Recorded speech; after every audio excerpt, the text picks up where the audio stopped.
waktu kampanye Mas Gibran, calon wakil presiden, sekarang terpilih jadi wakil presiden, pernah menyampaikan gagasan untuk memberi kredit startup. Karena mereka bisa mendapatkan peminjaman harga, dapat kepastian harga, dan ini yang dari pemerintah belum nge-provide untuk para petani tersebut. Tapi gimana caranya biar nggak dikorupsi ya? Maksudnya kan Rektor IPB jadi wakil ketua panselnya KPK. Gimana caranya biar nggak dikorupsi? Supaya tidak dikorupsi, kita harus menjunjung suatu integritas. Ini kita sama-sama tahu nggak hanya integritas itu dari diri kita sendiri, tetapi juga lingkungan itu akan mempengaruhi. Petani ya, petani itu tulang. Tanpa petani Indonesia nggak bisa makan, gitu Pak. Ketika dikorupsi, nantinya nggak ada petani lagi yang mau jadi petani karena dikorupsi terus-terusan. Ya kita mau makan apa gitu Pak, nggak mungkin kita hanya makan nikel ataupun biji besi. Jujur, nah ini ngomong korupsi, biasanya banyakan cowok daripada cewek yang korupsi kali ya.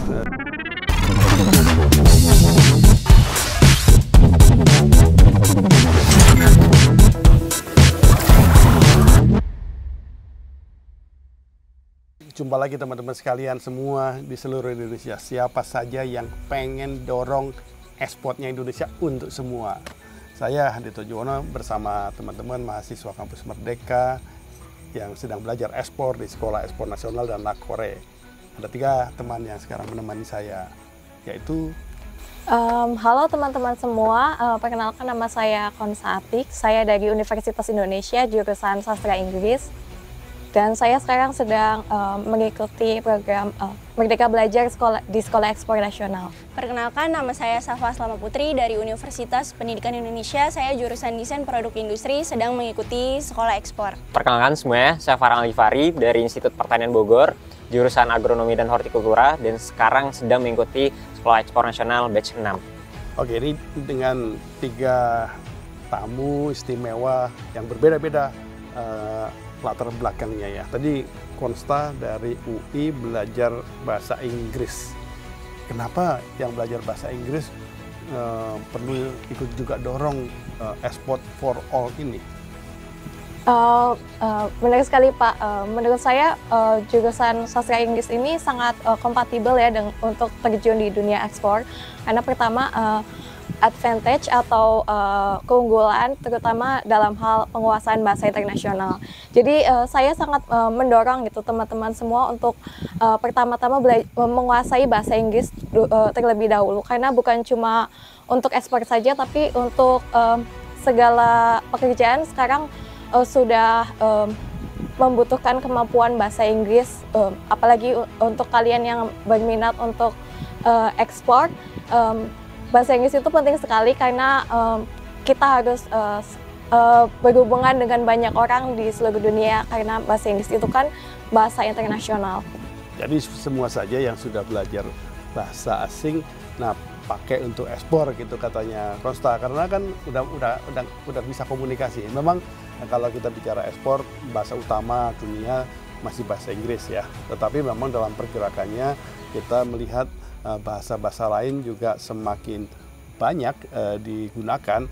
Contoh ini, Sekolah Ekspor lagi menyiapkan buku yang mudah-mudahan bisa di-launching dalam waktu dekat, khususnya pada saat kegiatan Ekspor Summit gitu ya. Kita menerbitkan langsung 4 bahasa.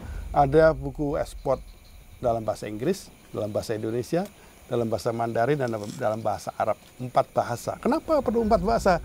Ya karena kalau ekspornya ke Arab Saudi sana, ke Timur Tengah, kalau bisa berbahasa Arab bagus gitu. Teman-teman yang sudah belajar bahasa Arab itu punya advantage gitu ya, bisa mengekspor produk-produk lebih efektif ke sana. Kemudian yang bisa berbahasa Inggris bisa kemana-mana kan gitu. Yang bisa berbahasa Mandarin, kenapa nggak kita gempur pasar China itu kata Pak Dubesnya juga begitu ya.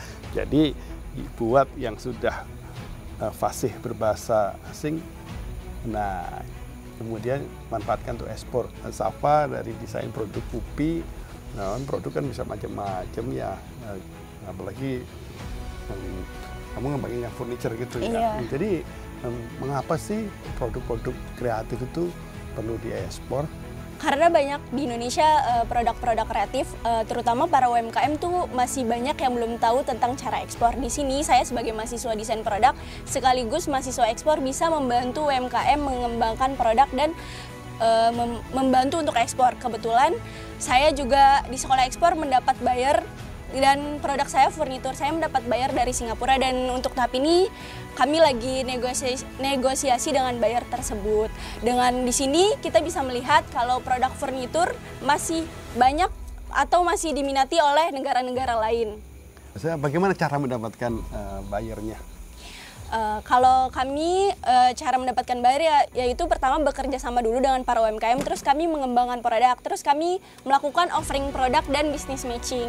Untuk penawaran produk kami mengirim email ke beberapa perusahaan internasional. Lalu ada jawaban dari perusahaan internasional yang tertarik dan kami langsung berkontak dengan perusahaan tersebut.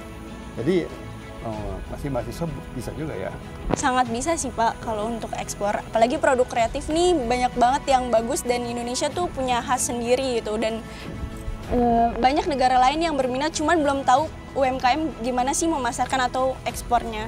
Padahal berapa puluh tahun lalu Presiden kita Pak Jokowi produsen dan eksportir produk furniture loh, ya kan gitu. Iya betul Pak. Kenapa sekarang kok belum maju-maju lagi? Dari mungkin kurangnya wawasan dari UMKM yang tidak tahu ekspor. Jadi di sini mahasiswa ekspor mungkin bisa membantu memberi tentang ekspor seperti itu sih Pak. Oh, maksudnya membantu teman-temannya Pak Jokowi itu tadi? Membantu mahasiswa di sini, membantu memberi arahan sih kepada para UMKM. Gitu ya. Tapi sebenarnya kalau melihat pengalaman kamu udah komunikasi sama calon-calon buyer di Singapura, sebenarnya mereka itu melihat Indonesia itu kayak apa sih sebenarnya? Indonesia tuh kayak banyak beragam sih Pak, dari furniturnya, terus juga macam-macam furniturnya. Kan di sini kami juga anyaman ya, jadi kayak mungkin di daerah sana tuh asing dengan anyaman eceng gondok, terus kami perkenalkan, mungkin mereka tertarik seperti itu sih. Iya, ya. Kamu kalau komunikasi sama teman-teman di luar negeri pakai bahasa apa? Bahasa Inggris Pak. Pakai bahasa Inggris. Wow, Konsta punya nilai plus kalau gitu, dia banyak berbahasa Inggris kan gitu ya. Tapi belajar bahasa kemudian ya memang nggak ada salahnya jadi eksportir kan, jadi kan termanfaatkan gitu. Tapi gimana tuh caranya sudah belajar bahasa kemudian bisa jadi eksportir? Konsta beruntung bisa sudah belajar di kampus Merdeka di sekolah ekspor. Tapi buat teman-teman yang belajar bahasa di mana-mana, bagaimana caranya mereka jadi eksportir? Untuk pembelajar bahasa menurut saya di Indonesia itu kan bisa terhubung dengan warga negara dari negara yang bahasanya mereka pelajari itu kan Pak. Jadi ketika mereka punya koneksi dengan negara tersebut, mereka mungkin bisa menyambungkan dengan UMKM di Indonesia yang ingin ekspor. Jadi mereka bisa menjadi perantara bagi mereka, para UMKM tersebut. Terus mungkin untuk yang mau ekspor bisa menggunakan jasa para ahli bahasa itu dulu. Tapi untuk jangka panjang, menurut saya belajar bahasa itu tetap penting bagi pelaku ekspor supaya mereka itu bisa menjalani sendiri gitu, nggak perlu mengandalkan orang lain untuk mengekspor produk mereka gitu. Ya, oh berarti kita bisa juga membantu UKM-UKM untuk jadi eksportir. Kalau dilihat teman-teman yang Konsta di UI, mereka umumnya mau jadi eksportir, jadi profesional yang kerja di perusahaan BUMN atau multinasional, atau mau jadi UKM? Kebanyakan sih, nah itu yang saya pikir agak sayang ya, karena mereka itu nggak memanfaatkan kemampuan mereka untuk membantu industri dalam negeri. Kebanyakan dari mereka itu mengejarnya ingin berkarir di perusahaan internasional gitu Pak.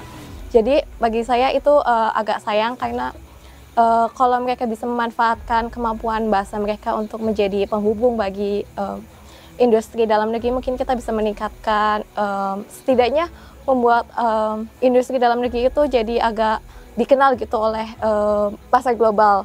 Karena terutama aplikasi bahasa itu kan luas ya Pak.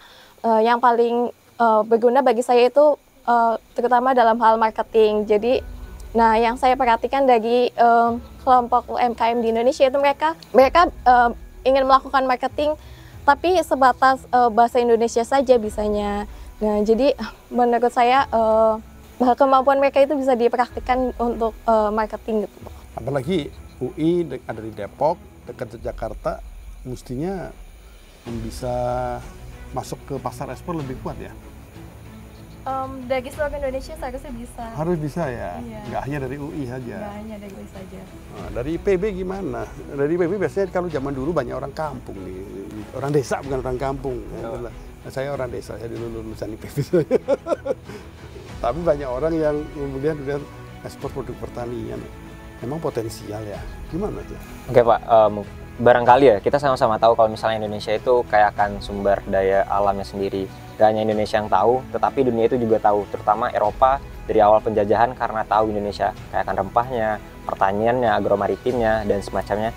Dan ini yang jadi krisis sebenarnya Pak. Kita sama-sama tahu kalau sekarang itu para petani malah pemuda itu atau anak-anak muda itu malah enggan untuk regenerasi petani. Padahal kita sama-sama tahu petani yang dimaksud itu nggak hanya yang hanya bekerja di lapangan, tetapi itu mereka yang juga bisa memasarkan, memanajemen dari pertanian, dan ini sangat besar potensinya untuk skala ekspor tadi. Karena kita tahu Eropa belum tentu bisa menanam jagung, gandum, tanaman hias sebaik di Indonesia. Tetapi kita tahu kalau Indonesia itu bisa melakukan hal tersebut, dan pastinya Eropa pun butuh dari apa komoditi-komoditi yang di pertanian yang ada di Indonesia. Jadi bisa jadi petani eksportir gitu ya. Harusnya Pak.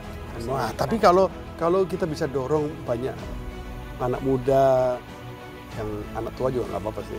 Jadi petani yang eksportir akan banyak juga ini ya, insan-insan atau talenta-talenta yang potensial di bidang pertanian yang bisa ya boleh dikatakan tertarik lagi pada dunia pertanian gitu ya. Harusnya sebenarnya Pak. Karena kalau kita tahu kue di pertanian itu sangat besar dan banyak orang yang memonopoli hal tersebut. Tetapi padahal kenyataannya dari UMKM, dari petani kecil itu tetap bisa melakukan ekspor. Hanya saja memang perlu kerjasama dengan berbagai macam pihak sehingga kita sama-sama tahu untuk melakukan ekspor nggak hanya dengan skala kecil tetapi juga skala banyak. Dengan hal tersebut tentunya anak muda, mahasiswa itu mengambil peranan untuk mengkoneksikan, untuk menghubungkan dan memberikan implementasi inovasi yang telah mereka pelajari selama di kampus. Dan tentunya juga saya pelajarin di sekolah ekspor ini, Pak. Tapi bagaimana caranya kita menggerakkan potensi ekspor dari petani-petani, lahan-lahan pertanian Indonesia, seluruh Indonesia, gimana caranya biar banyak banget yang sadar bahwa pertanian bisa diekspor? Oke Pak, caranya kalau menurut saya adalah kita sama-sama tahu kalau petani itu ketika kita memberikan suatu hal yang baru dan nggak ada buktinya, mereka nggak mau biasanya Pak. Jadi kita harus menunjukkan buktinya dulu, keberhasilan kita, gimana caranya udah berhasil nih melakukan suatu produk ekspor, ataupun kita bisa nunjukin, oh ternyata petani di Lampung udah berhasil ngekspor, oh kenapa kok teman-teman di sini ataupun petani di sini juga bisa loh ngelakuin hal serupa gitu. Jadi bisa dengan cara kita memberikan buktinya dan memberitahukan kepada UMKM ataupun para petani-petani yang ada di Indonesia. Sebenarnya apa sih kesulitannya petani jadi eksportir itu? Selama ini sehingga kurang banyak yang jadi eksportir. Kalau kesulitannya memang dari standar ya, karena kita diekspor tentunya ada standar mutu, standar di perjalanannya supaya produk tadi sampai ke konsumen itu dalam keadaan yang sesuai dan ya tentunya mutunya standar dari negara tersebut. Makanya ini yang paling penting adalah penjagaan SOP ketika di lahan, di pertaniannya, bagaimana supaya dari produk mulai dari hulu sampai ke hilir itu tetap fresh dan tetap segar ketika dilakukan dari ekspor sendiri. Pemerintah perlu turun tangan nggak? Perlu hadir nggak di sana? Harus Pak. Karena apa? Bentuknya apa itu? bentuknya tentunya pertama dari sosialisasi. Kita sama-sama tahu kalau penyuluh pertanian itu ada di mana-mana. Dan secara regulasi juga biasanya agak sedikit susah untuk melakukan ekspor barang-barang dari komoditi pertanian, dan harapannya bahwa pemerintah bisa mempercepat dan mempermudah sehingga regulasi tadi tidak mempersulitkan petani, dan ini menjadi suatu peluang yang tidak hanya sekedar potensi ataupun peluang, tetapi memang menjadi suatu bukti dan dapat menghasilkan untuk pendapatan bagi petani dan juga meningkatkan PDB di Indonesia sendiri, Pak. Kalau seandainya Farhan jadi Menteri Pertanian atau Menteri Perdagangan, apa yang Farhan lakukan untuk meningkatkan ekspor produk-produk pertanian? Tentunya kita harus paham, kebanyakan pertanian itu diekspor secara raw material, bahan mentah, sedangkan ketika sudah diekspor, diterima oleh negara lain memproduksi, hilirisasi dan menjadi suatu produk, itu kita beli lagi. Jadi seharusnya memang ketika ada produk pertanian tidak hanya difokuskan untuk meningkatkan kualitasnya, tetapi juga perlu untuk hilirisasi dari produk-produk pertanian tersebut. Seperti misalnya coklat, nggak hanya diekspor hanya bijinya saja, tapi juga bisa kita ekspor jadi coklat itu sendiri, dan juga banyak macam seperti rempah ataupun atsiri dan semacamnya. Dan ini sangat-sangat dibutuhkan oleh dunia. Loh, tapi kalau sampai diolah jadi coklat kan kerjaannya Kementerian Perindustrian tuh. Kalau sebagai Kementerian Pertanian atau Kementerian Perdagangan, apa itu kegiatan nyatanya apa? Kalau kegiatan nyatanya Pak, karena belum sampai di posisi sana ya. Seandainya kita di sana, barangkali kalau menurut saya adalah harus sadar bahwasanya petani itu nggak hanya butuh sekedar alat saja. Petani itu tidak hanya butuh ya alat-alat dan semacamnya, tetapi petani itu juga butuh kepastian dari harganya, keterjaminan profesi mereka. Karena kita juga tahu kalau misalnya di pertanian itu banyak tangan yang ada di sana seperti tengkulak ataupun calo yang sebenarnya mereka tidak merugikan, tapi ketika rantai suatu perdagangan itu jadi panjang, sehingganya itu mengurangi pendapatan yang ada oleh petani, sehingga petani merasa tidak diuntungkan dengan produksi mereka sendiri begitu Pak. Waktu kampanye Mas Gibran, calon wakil presiden, sekarang terpilih jadi wakil presiden, pernah menyampaikan gagasan untuk memberi kredit startup. Nah, tentu saja ditujukan untuk anak-anak muda biar mendirikan startup. Saya rasa bisa juga startup di bidang pertanian. Tapi dibutuhkan nggak sih kredit untuk startup atau pelaku usaha baru gitu? Dibutuhkan Pak. Butuh apa bacanya? Katanya. Karena itu Mbak juga kendala di petani ya. Kenapa mereka lebih memilih calo ataupun tengkulak? Karena mereka bisa mendapatkan peminjaman harga, dapat kepastian harga, dan ini yang dari pemerintah belum nge-provide untuk para petani tersebut. Sehingga dengan adanya startup ataupun anak muda bisa berkecimpung dan mendapatkan funding atau pendanaan, itu akan meningkatkan skala produksi dari pertaniannya, kualitasnya dan semacamnya, sehingga harga tadi dapat lebih stabil dan dapat menguntungkan untuk semua pihak. Demikian. Tapi gimana caranya biar nggak dikorupsi ya? Maksudnya kan Rektor IPB jadi wakil ketua panselnya KPK. Gimana caranya biar nggak dikorupsi itu? Tentunya supaya tidak dikorupsi ya, kita harus menjunjung suatu integritas, dan kita sama-sama tahu nggak hanya integritas itu dari diri kita sendiri, tetapi juga lingkungan itu akan mempengaruhi. Maka dari itu, sedari mahasiswa sendiri ya Pak, sedari mahasiswa itu perlu menjaga amanahnya, perlu menjaga integritasnya, dan ketika sudah menempati suatu posisi jabatan, kita harus sadar bahwasanya petani itu tulang. Tanpa petani Indonesia nggak bisa makan, intinya gitu Pak. Ketika dikorupsi, nantinya nggak ada petani lagi yang mau jadi petani karena dikorupsi terus-terusan, ya kita mau makan apa gitu Pak? Nggak mungkin kita hanya makan nikel ataupun biji besi kayak gitu, demikian Pak. Ini ngomong integritas, ngomong supaya tidak dikorupsi, saya jadi ingat kejadian berapa tahun yang lalu ya, 13 tahun yang lalu, hampir 14 tahun yang lalu lah. Itu Desember 2010.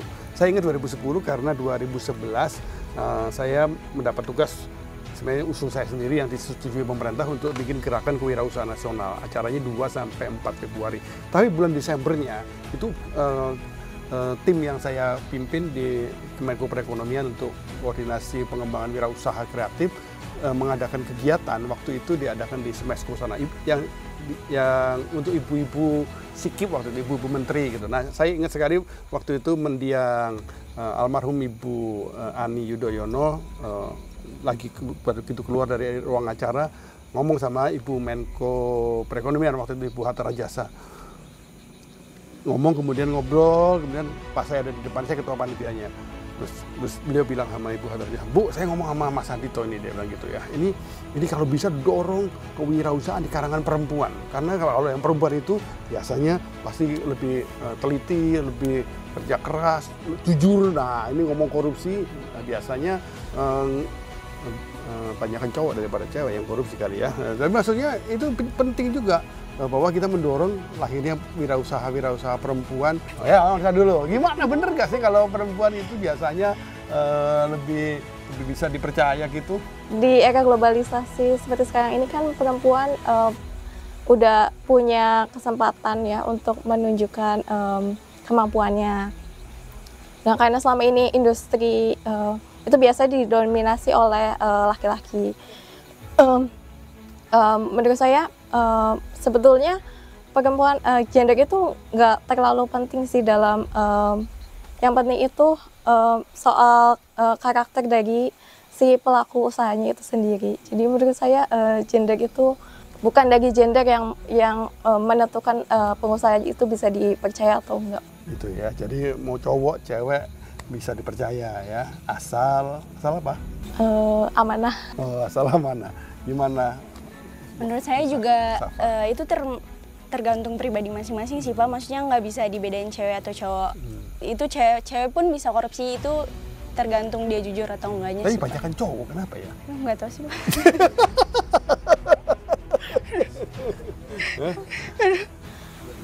Mungkin itu karena statistiknya selama ini didominasi oleh laki-laki. Oke. Agak bias ke arah laki-laki gitu Pak. Ya, yang kelihatan banyak korupsi laki-laki karena masih dominan laki-lakinya. Iya. Nah, berarti kalau gitu harus diperbanyak jumlah pelaku usaha atau founder startup yang cewek, benar nggak? Betul Pak. Gimana caranya biar teman-teman kamu lebih banyak yang cewek, lebih banyak yang menjadi pengusaha. Tapi ngomong-ngomong yang di sekolah ekspor nasional, sekolah ekspor nasional itu banyak kan ceweknya daripada cowoknya. Mungkin dari cewek ini banyak yang berminat sih Pak untuk jadi eksportir gitu, berminat untuk jadi memulai startup gitu. Oke, itu kira-kira teman-teman sekalian perbincangan saya dengan Onsa, dengan Safa, dan dengan Farhan ya tentang export for all. Terima kasih.